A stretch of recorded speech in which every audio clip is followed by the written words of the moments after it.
Good morning दोस्तों, Champaran maths point channel में आपका स्वागत है। मैं रंजीत कुमार गुप्ता। आज हम कोऑर्डिनेट ज्योमेट्री का एक्सरसाइज 7.1 पढ़ेंगे। तो वीडियो को शुरू करने से पहले चैनल को सब्सक्राइब करें। दोस्तों, अब हम वीडियो को शुरू करते हैं। आज हम निर्देशांक ज्यामिति भाग 11 NCERT मैथ एक्सरसाइज 7.1 में क्वेश्चन नंबर 6 पढ़ेंगे। क्वेश्चन नंबर 6 का फर्स्ट पढ़ेंगे। तो क्वेश्चन नंबर 6 हमें ये कह रहा है कि निम्नलिखित बिंदुओं द्वारा बनने वाले चतुर्भुज का प्रकार बताइए तथा अपने उत्तर का कारण भी दीजिए। तो ये हमारे पास जो कोऑर्डिनेट्स पॉइंट्स दिए हुए हैं, इन कोऑर्डिनेट पॉइंट की सहायता से हमें पता करना है कि किस प्रकार के चतुर्भुज है और साथ ही साथ अपने उत्तर का कारण भी देना है।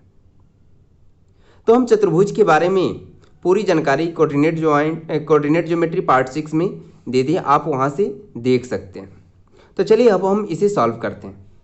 तो सॉल्व करने के लिए हम क्या करते हैं, मान लेते हैं कि हमारे पास ABCD एक चतुर्भुज है। तो यहाँ लिखते हैं, माना कि ABCD एक क्या है, चतुर्भुज है। तो यहाँ मान लेते हैं कि इस प्रकार से कोई हमारे पास एक चतुर्भुज है, इसका नाम A रख लेते हैं, B, C और D। अब हम क्या करते हैं, A का कोऑर्डिनेट पॉइंट हमारे पास कितना है, -1 -2, B 1 0, C कितना हमारे पास -1 2 और D हमारे पास कितना है -3 0 है। अब हम इसकी सहायता से पता करेंगे कि किस प्रकार का चतुर्भुज है। तो चतुर्भुज के बारे में हमें जानने से पहले हमें ये जानकारी होना चाहिए कि हम कैसे पता कर पाएंगे कि ये चतुर्भुज किस प्रकार का। तो चतुर्भुज के लिए हम क्या करेंगे, सबसे पहले इसके चारों भुजाओं की दूरी पता करेंगे और उससे हमें ये पता चलेगा कि चारों भुजा आपस में बराबर है या आपस में बराबर नहीं है या आमने सामने की भुजा आपस में बराबर है। तो इस प्रकार से हम अपने चतुर्भुज के बारे में पता कर पाएंगे कि किस प्रकार का चतुर्भुज बना रहा है। तो हम क्या करेंगे, सबसे पहले जो कि इस सब का दूरी पता करेंगे। तो दूरी पता करने के लिए हम क्या करते हैं, तो दूरी सूत्र का उपयोग करते हैं। दूरी सूत्र आप जानते हैं कि क्या होता है, हमारे पास दूरी सूत्र होता है क्या, वही होता है x2 - x1 का whole square plus y2 - y1 का होल स्क्वायर, किस में, तो अंडर रूट में। और इसी दूरी सूत्र का उपयोग करते हुए हम इसे क्या करेंगे, सॉल्व करेंगे। तो सबसे पहला काम क्या करते हैं, हम AB की दूरी पता करते हैं। तो ऐसे लिख लेते हैं, डिस्टेंस AB पता करते हैं। तो डिस्टेंस AB के लिए हम क्या करते हैं, फार्मूला तो हमें मालूम है कि x2 - x1 का whole square plus y2 - y1 का होल स्क्वायर अंदर रूट में। तो इसमें हम क्या करते हैं, एक को हम लोग x1 y1 मान लेते हैं और एक को हम x2 y2 मान लेते हैं। तो मान लेते हैं कि ये हमारे पास x1 y1 है और इसे मान लेते हैं कि ये x2 y2 है। तो फार्मूला कहता है x2 - x1 यानी कि 1 माइनस माइनस फार्मूला का माइनस और यहाँ का माइनस मिलकर क्या हो जाएगा, प्लस। तो हम लिख सकते हैं 1 + 1 का होल स्क्वायर प्लस कितना हो जाएगा y2 - y1 यानी कि 0 और यहाँ का फार्मूला का माइनस और यहाँ का माइनस मिलकर क्या हो जाएगा, प्लस। तो +2 का होल स्क्वायर। नेक्स्ट आते हैं, नेक्स्ट हमें क्या दिख रहा है, 1 + 1 यानी कि 2 का स्क्वायर और 0 + 2 यानी कि 2 का स्क्वायर जस्ट इक्वल टू आते हैं हमारे पास क्या है, तो 2 का स्क्वायर 4 और इस 2 का स्क्वायर 4। फिर कितना मिला हमारे पास, 4 4 जुड़ जाएगा 8 और 8 को तोड़ेंगे तो हमारे पास मिलेगा 2√2। और कभी भी हम डिस्टेंस जो है कि किस में लिखते हैं, यूनिट्स में या फिर मात्रक में लिखते हैं। तो इसको क्या कर लिया, हम मात्रक लिख लेते हैं यानी कि 2√2 मात्रक हो गई। अब हम AB निकाल लिए, अब किसका पता करेंगे, डिस्टेंस BC पता करते हैं। तो यहाँ लिखते हैं डिस्टेंस BC। तो डिस्टेंस BC निकालने के लिए हम क्या करेंगे, वहीं काम करेंगे, फिर डिस्टेंस फार्मूला का उपयोग करते हैं। तो यहाँ देख रही है हमारा पास BC है, इसको मान लेते हैं हमारे पास ये x1 y1 है और इसको मान लेते हैं हमारे पास x2 y2 है। तो क्या हो जाएगा हमारे पास, तो फार्मूला का अनुसार हो जाएगा, इसको हमने माना x1 y1 और इसको माना हमने x2 y2। तो ये हो जाएगा हमारे पास x2 - x1 यानी कि -1 -1। फिर क्या हो जाएगा y2 माइनस y1 यानी कि y2 2 माइनस 0, तो 2 माइनस 0 का स्क्वायर। नेक्स्ट देखते हैं हमारे पास क्या हो जाएगा। फिर मिला माइनस वन मिल के कितना हो जाएगा, -2 का स्क्वायर प्लस 2 माइनस 0 यानी कि 2 का स्क्वायर। फिर नेक्स्ट देखते हैं, तो हमें मालूम होना चाहिए कि किसी भी निगेटिव नंबर का अगर हम स्क्वायर निकालते हैं तो हमें क्या मिलता है, पॉजिटिव नंबर मिलता है। यानी कि -2 का स्क्वायर करेंगे तो क्या मिलेगा हमारे पास 4, प्लस 2 का स्क्वायर करेंगे 4। फिर इसको देखते हैं कितना आ गया हमारे पास 4 4 8, जब तोड़ेंगे तो कितना आ जाएगा हमारे पास 2√2। और हम बार बार बता रहे हैं आपको कि कोई भी डिस्टेंस जो है कि हम कोऑर्डिनेट ज्योमेट्री में किस में लिखते हैं, हिंदी में मात्रक लिखते हैं और इंग्लिश में यूनिट्स लिखते हैं। तो अब हम ए बी पता कर लिए, बी सी पता कर लिए, अब हम क्या करेंगे, सी डी पता करते हैं। तो लिखते हैं यहाँ पे distance C D equal to, तो जैसे डिस्टेंस सी डी निकालते हैं तो क्या होगा, फिर वही फार्मूला हम यूज करेंगे। तो अब हम क्या करते हैं, सी डी में एक को x1 y1 मान लेते हैं और एक को x2 y2 मान लेते हैं। तो मान लेते हैं कि हमारे पास ये x1 y1 है और ये हमारे पास x2 y2 है। तो क्या हो जाएगा x2 y2 यानी कि -1 और यहाँ का माइनस मिल के प्लस हो जाएगा और 3, कितना हो जाएगा हमारे पास -1 प्लस 3 का स्क्वायर, क्योंकि फार्मूला का माइनस और यहाँ का माइनस मिल के प्लस हो गया। फिर नेक्स्ट आते हैं, इसमें क्या है y2 माइनस y1 यानी कि 2 माइनस 0, जब 2 माइनस 0 करेंगे तो 2 माइनस 0 का स्क्वायर निकालते हैं।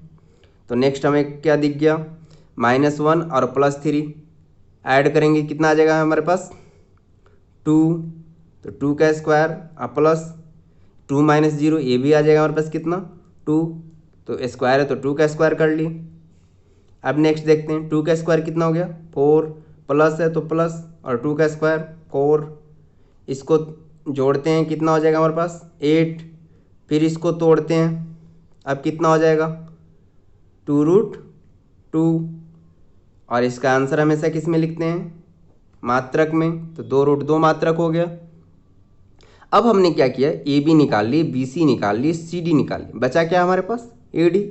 तो लिखते हैं हमारे पास डिस्टेंस ए डी बराबर, तो जब डिस्टेंस ए डी निकालते हैं तो फिर वही काम करेंगे। इसका फार्मूला हमारे पास x2 minus x1 plus y2 minus y1 का जो स्क्वायर है अंडर रूट में, इसका उपयोग करते हुए हम क्या करेंगे, इसको निकालते हैं। तो चलिए अब देखते हैं, इसमें हम क्या करते हैं, इसको मान लेते हैं हमारे पास, ये हमारे पास x1 y1 है और इसको मान लेते हैं x2 y2। तो क्या हो जाएगा हमारे पास -3 और यहाँ का -1, ये क्या हो जाएगा, ये माइनस और फार्मूला का माइनस मिल के हो जाएगा प्लस, यानी कि -3 + 1 का स्क्वायर। फिर प्लस हो जाएगा y2 माइनस y1, तो y2 कितना हो गया 0 और y1 कितना हो गया -2, तो फार्मूला का माइनस और यहाँ का माइनस मिलकर हो जाएगा प्लस, यानी कि हो जाएगा 0 + 2 का स्क्वायर। नेक्स्ट देखते हैं इसमें क्या हो जाएगा, तो -3 + 1 करेंगे तो कितना आ जाएगा हमारे पास -2 का स्क्वायर प्लस 0 + 2, ये भी हो जाएगा 2 का स्क्वायर। नेक्स्ट देखते हैं कितना हो गया, तो हम पढ़े हैं कि किसी भी निगेटिव नंबर का स्क्वायर जो होता है वो पॉजिटिव होता है, यानी कि -2 का स्क्वायर 4 + 2 का स्क्वायर 4, कितना हो गया हमारे पास √8, और √8 तोड़ेंगे तो कितना आ जाएगा हमारे पास 2√2 मात्रक। अब हम देख क्या रहे हैं कि हमने चारों साइड्स निकाल ली, तो देख रहे हैं ये भी 2√2 है, ये भी 2√2 है, यानी कि सारे के सारे हमें क्या मिले 2√2 मिले। इसका मतलब है कि चारों भुजाएं आपस में बराबर हैं। जब चारों भुजाएं आपस में बराबर हैं तो आप क्या जानते हैं कि वर्ग की भी चारों भुजा आपस में बराबर होता है और समचतुर्भुज की भी चारों भुजा आपस में बराबर है। तो अब आप कैसे कह पाएंगे कि ये वर्ग है या समचतुर्भुज है, क्योंकि हमने इतना तो पता कर लिया यह एक चतुर्भुज है, लेकिन किस प्रकार के चतुर्भुज, या तो यह वर्ग है या फिर यह समचतुर्भुज है, क्योंकि समचतुर्भुज के भी चारों भुजा आपस में बराबर होते हैं और वर्ग के भी चारों भुजा आपस में बराबर होते हैं। तो इसके लिए अब हम क्या करेंगे, इसका डायगोनल निकाल लें, क्योंकि वर्ग का डायगोनल जो होता है, वर्ग का विकर्ण जो होता है वो आपस में बराबर होते हैं, जबकि समचतुर्भुज का विकर्ण आपस में बराबर नहीं होते। तो हम क्या करते हैं, इसके लिए विकर्ण AC निकाल लेते हैं। तो इसके लिए हम निकालते हैं डिस्टेंस AC, तो डिस्टेंस AC जब निकालेंगे तो वही होगा हमारे पास। अब इसमें हम क्या कर लेते हैं, इसको x1 y1 मान लेते हैं और इसको x2 y2 मान लेते हैं। तो क्या मिल जाएगा हमारे पास, तो ये हमारे पास x1 y1, इसको x2 y2 मानते हैं, तो ये हो जाएगा हमारे पास -1 और यहाँ का माइनस मिल के हो जाएगा प्लस। प्लस फिर कितना हो जाएगा -2 और यहाँ का -2,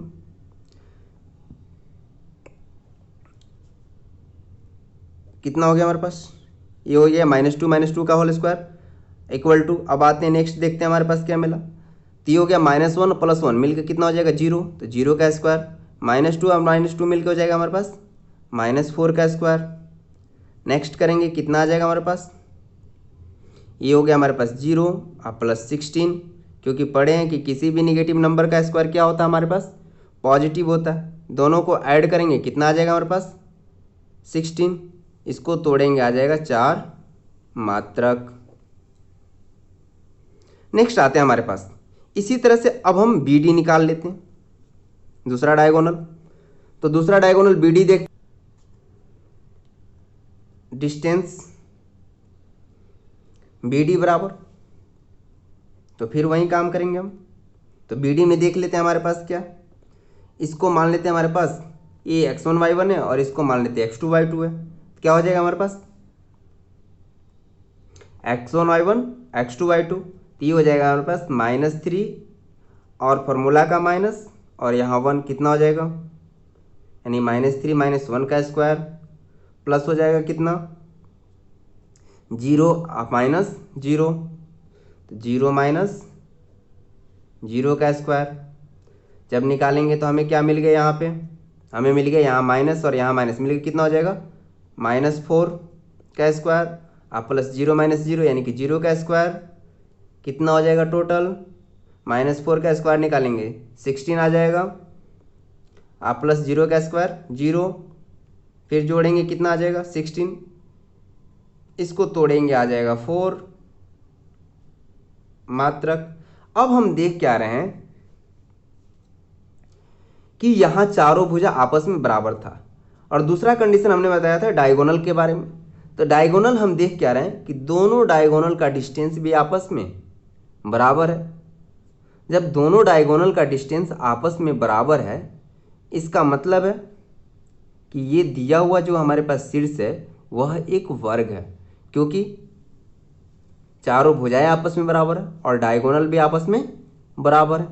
तो यहाँ हम लिख सकते हैं क्लियर कि distance A B just equal to B C और जस्ट इक्वल टू हमारे पास C D equal to A D, और डिस्टेंस कौन सा diagonal A C just equal to हमारे पास बी डी है। और इसे देखते हुए हम क्या कह सकते हैं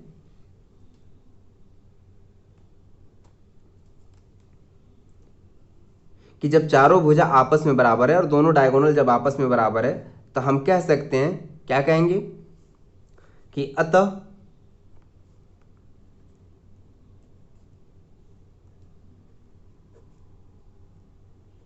दिया हुआ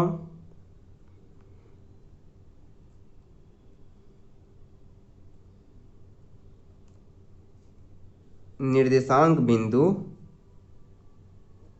किसके हैं, तो हमने देखा वर्ग के हैं, तो लिख सकते हैं वर्ग का है।